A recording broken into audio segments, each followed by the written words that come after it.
3 सवाल, ना United kingdom, ना great Britain, kingdom of England क्या है?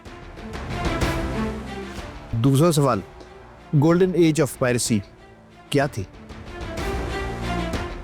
और तीसरा सवाल, ईस्ट इंडिया कंपनी कैसे कामयाब हो गई?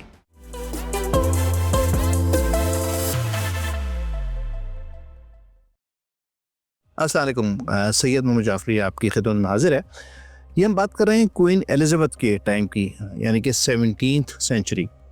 उस वक्त इंग्लैंड एक कंट्री नहीं थी, मैप ऑफ इंग्लैंड जो वो मौजूद नहीं था, और वो एक लैंड ऑफ पायरेट्स यानी कज़ाकों की जगह थी।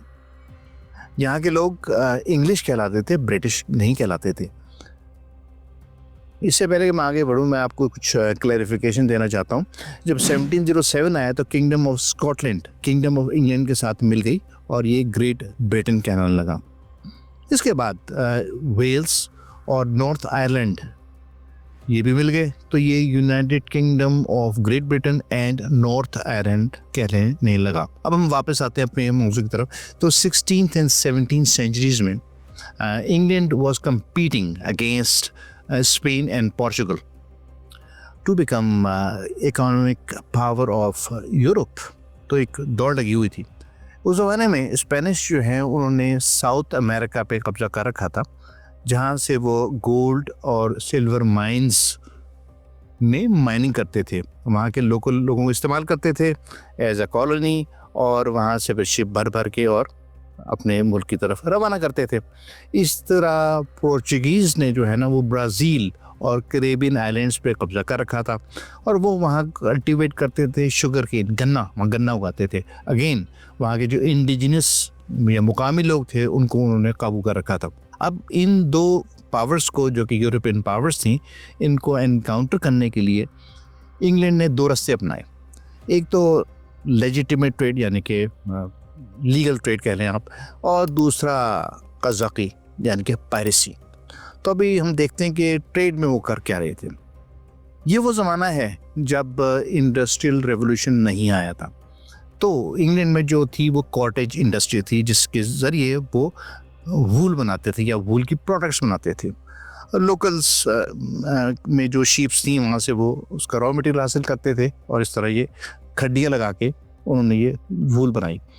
और फिर इसी दौरान 1592 और 1862 के दरमियान उन्होंने कंपनी कायम की, जिसका नाम था लीवेंट कंपनी। मकसद इसका था कि ये ऑटोमन एम्पायर जो कुछ ज़माने में मौजूद थी, ये मेडिटेरेनियन सी में जो लीवेंट जगह का नाम था, उनके साथ तिजारत करेंगे और वहाँ से चीज़ें लेकर आएंगी। तिजारत करने के लिए, जैसे कि मैंने पहले बताया, इनके पास वूल और उसकी वुलन क्लॉथ था, और उसकी एवज़ उनको जो मिल सकता था वहाँ से स्पाइसेस मिल सकती थी, लग्जरी टेक्सटाइल प्रोडक्ट्स मिल सकती थी, या सेरामिक्स। टाइम गुजरता गया और उनको ये एहसास हुआ कि भाई ये चीज़ें तो ये लोग बनाते नहीं हैं, ये तो कहीं से आती हैं, और वो सिल्क रूट के रास्ते आते हैं, और इसमें कुछ टैक्सेस इन्वॉल्व होते हैं, उनका मुनाफा होता है, और ये हमें एक महंगे दामों चीज़ें बेच देते हैं। और इसमें स्पाइसेस हैं, और इसमें जैसे मैंने कहा कि लग्जरी टेक्सटाइल आइटम्स हैं। तो क्यों ना हम जाके सोर्स पे जाएं, सोर्स को कॉलोनाइज करें और चीज़ें वहाँ से हासिल करें। और इसमें फिर उनकी दौड़ धूप शुरू हो गई। और इस हासिल क्या होगा? हासिल ये होगा, they want to become powerful economy of Europe. इसके तहत कुछ बिजनेसमैन उन्होंने अप्रोच किया क्वीन एलिजाबेथ I को। ये उन्हीं का ज़माना चल रहा है, 1600 की बात है। तो उन्होंने कहा कि आप हमें एक चार्टर इनायत फरमाएं, कंपनी का नाम होगा ईस्ट इंडिया कंपनी, और कोई 15 साल के लिए हमें ये चार्टर मिल जाए, और उसमें हमें एक्सक्लूसिव राइट्स मिल जाए for the English trade in south east Asia. तो ये एक लीगल ट्रेड का रास्ता उन्होंने लीवेंट और ईस्ट इंडिया कंपनी के थ्रू जारी रखा।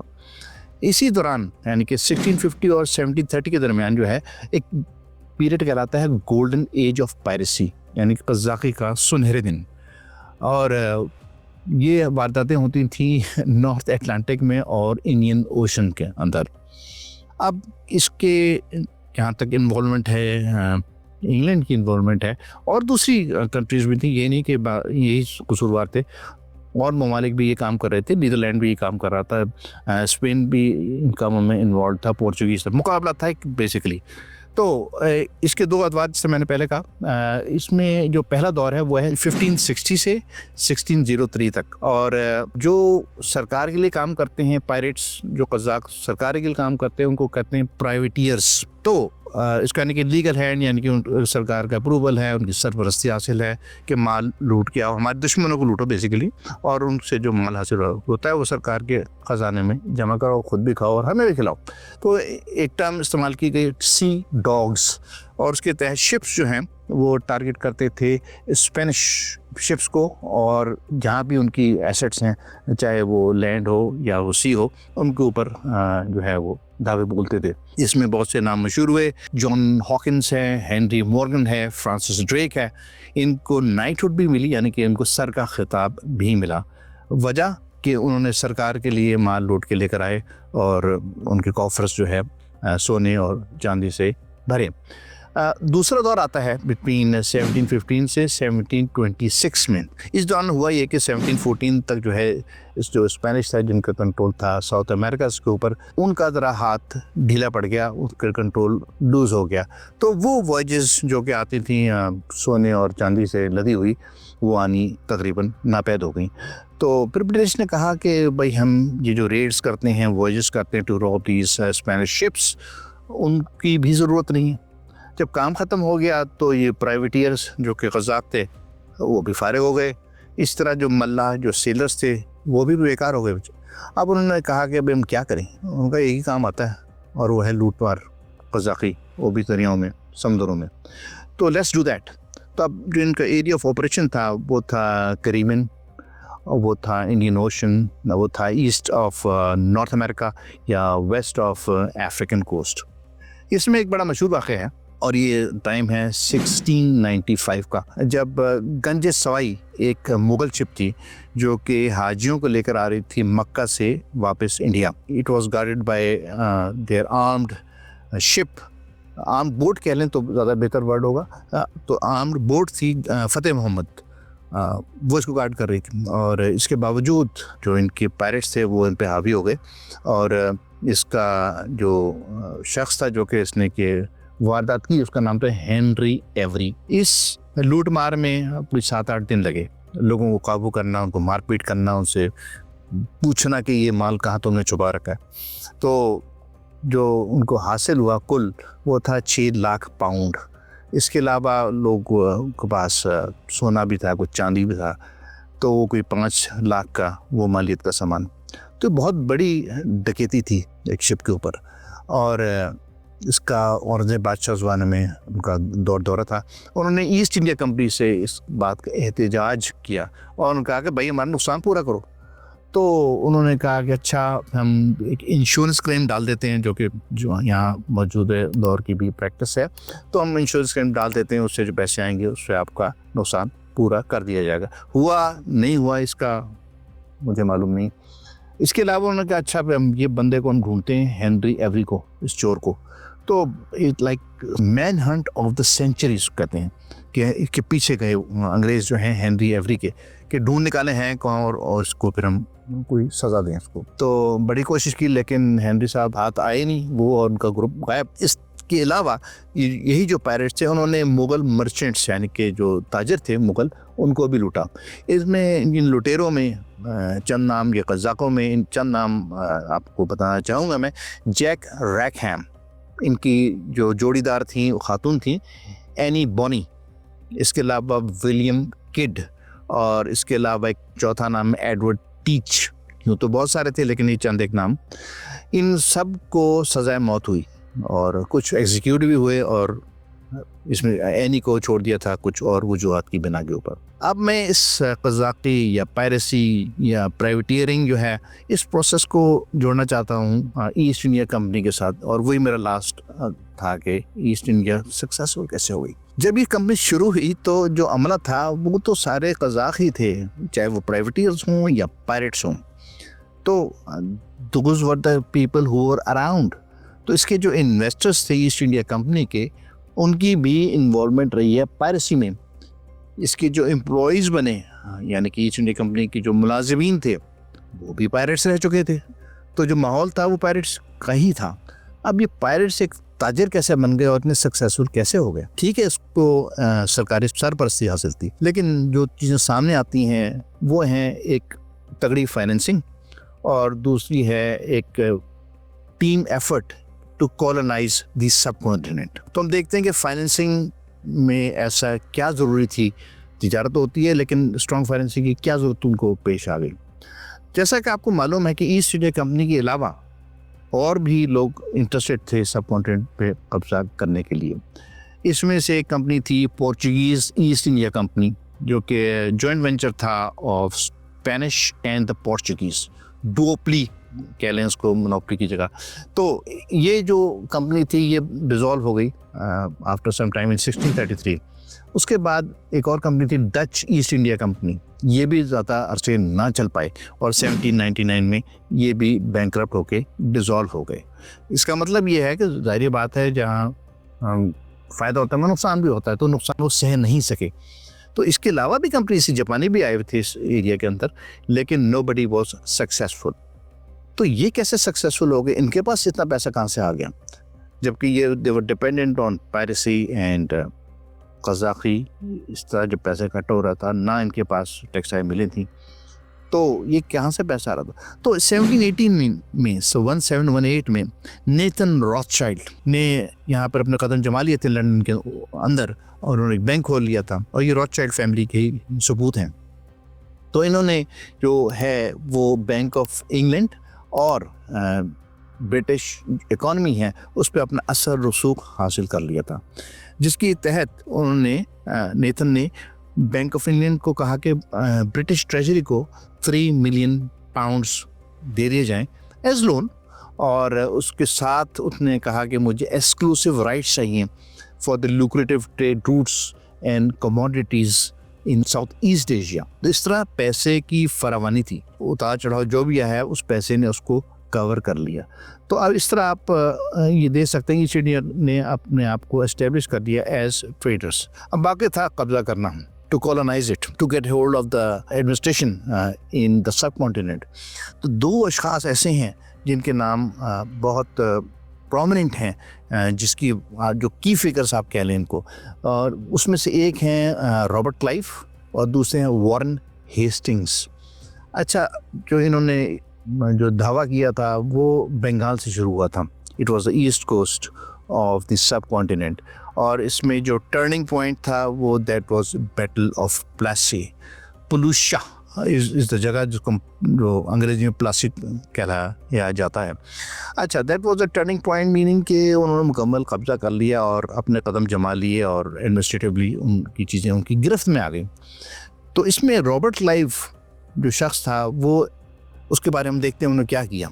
और तो Robert Clive joined East India Company as a clerk, as an office clerk, और उसके बाद हम देखते हैं जो किरदार है उसका, he commanded the East Indian army and later on became the governor of Bengal. एक शख्स जिसको कोई मिलिट्री का तजुर्बा नहीं था और जिसने कोई जंगें नहीं लड़ी, वो एक हीरो बन के उभर आया।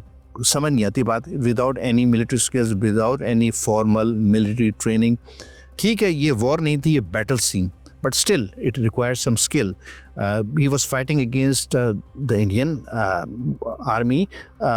Army नहीं, again एक जो इलाकाई forces थी यानी कि presidencies थी, he was fighting against the French, but still he was very successful. तो इसकी जो मिलिट्री स्किल्स तो कोई नज़र आती नहीं है, लेकिन ये ज़रूर नज़र आता है कि वॉज अ कॉन्स्पिरेटर और रिश्वत देने में बहुत एक्सपर्ट था। तो जो पहला बैटल है बैटल ऑफ प्लासी, उसमें उसने अलाइन कर लिया मीर जाफ़र को। 3-4 कैरेक्टर्स के मैं नाम देता हूँ जो कि जिनकी वजह से सिराजुद्दौला जो कि बंगाल के नवाब थे उनको मात हुई और यहाँ ये कदम जमाने में ये लोग कामयाब हो गए। तो Mir Jafar was CNC of Nawab of Bengal, army कह लें चलें आसान अल्फाज में। तो उनको तोड़ लिया उन्होंने, और वो साहब जो हैं दरमियान में आके खड़े हुए। एक तरफ फोर्सेस थी ईस्ट इंडिया कंपनी के और दूसरी तरफ फोर्सेस थी नवाब ऑफ बंगाल के। बेचारे अपने घुटनों पे आगे सिराजुद्दौला की मेरी मदद करो, लेकिन ऐसा नहीं हुआ। दूसरा नाम है राय दुर्लभ। ये थे ख़जांची या treasurer of Nawab's army in Bengal, और इन्होंने भी उसके साथ हाथ मिला लिया रॉबर्ट क्लाइव के साथ, और इनके साथ जो राय तुलराब के साथ जो दस्ता था जिसको ये मौसूफ कमांड कर रहे थे, उसको उन्होंने हिलने नहीं दिया कि तुम इनके ख़िलाफ़ कुछ लड़ो। तो आपकी वर्क फोर्स जो है वो, या मिलिट्री फोर्स या आर्मी की फोर्स, वो कम हो गई ना। आई मीन ये सिराजुद्दौला बिकेम वीकर, एक वो निकल गया बीच में से मीर जाफ़र, और दूसरा राय दुर्लाब जो शायद उसका दस्ता था वो भी निकल गया। बंदे इसके अलावा और कोई मौजूद थे नहीं। इसके अलावा एक बहुत बड़ा नाम है जगत सेठ्स, जो कि बहुत बड़ी फैमिली थी, पैसा के लेन देन में बैंकर बने हुए थे, लैंडर्स बने हुए थे, कर्ज देने लोगों को। इन्होंने भी जो कॉन्स्पिरेसी अगेंस्ट सिराजुद्दौला वो बहुत इनकरेज की, यानी पैसा लगाया। और जो आखिरी नाम है वो है Umichand. He was the link between Robert Clive और इंडियन कॉन्स्पिरेटर्स जिनको पैसे लगे हुए थे। तो ये 4 नाम ऐसे थे जिसकी वजह से जो battle of Plassey Robert Clive के हाथ में चला गया। हाँ, एक ज़रूर चीज़ हुई थी कि उस रात बारिश हो गई थी और इनका जो बारूद था वो गीला हो गया था, यानी कि नवाब सिराजुद्दौला की फोर्सेस का, जबकि अंग्रेज़ के पास दे हैड तरपाल गन उसको टू कवर देयर गन्स, तो वो उनका फायर पावर थी वो कायम रही। और उसके बाद मीर जाफ़र की तो चांदी हो गई, ये became the Nawab of Bengal. तो इस तरह ये मैदान मार गया रॉबर्ट क्लाइव। अब हम दूसरे शख्स का जिक्र करते हैं, वो हैं वॉरेन हेस्टिंग्स। ये शख्स भी एज एन ऑफिस क्लर्क आया and he became the governor general of Bengal. He was very progressive and a reformer for East India Company. अभी 2 दर्जात मैंने जिक्र किया, यानी कि गवर्नर और एक governor general. Robert Clive was governor and ये हेस्टिंग्स वाज गवर्नर जनरल। फ़र्क ये है कि गवर्नर जनरल ऊपर होता है और उसके 1 step below is the governor. जो काम जो किए इन्होंने यहाँ की ज़बान सीखी, इन्होंने एक करेंसी कायम की वॉरेन हेस्टिंग्स ने, और इस के जो लॉज थे, यानी कि हिंदू लॉज मुख्तलिफ थे और मुसलमानों के लॉ मुख्तलिफ थे, इनको कोडिफाई कर दिया। इसके बाद इन्होंने टैक्स और कस्टम का जो सिस्टम था उसको रिफॉर्म किया। रिफॉर्म से बाद उसमें बेहतरी लेकर आए। लैंड रेवेन्यू, माल गुजार जो इकट्ठा होता था उसको फिक्स किया। जो कम्युनिकेशन का निज़ाम था, पैगाम रसानी का जो इंतज़ाम था, उसके लिए इन्होंने पोस्टल सर्विस क्रिएट भी की और उसको फर्दर वक्त के साथ इम्प्रूव किया। इसलिए उनको कहा जाता है कि रिफॉर्मर। पॉजिटिव आदमी था। He loved the people of the subcontinent, बनिस्बत रॉबर्ट क्लाइव के जो कि हेट करता था, उसका क़याम को हीट करता था। तो ये 2 अशख़ास, 2 पर्सनैलिटीज़ जिन्होंने ईस्ट इंडिया कंपनी को प्रोग्रेस करने में, कदम जमाने में हेल्प की। So this was information which I wanted to share. Until then, thank you very much और खुदा हाफिज़।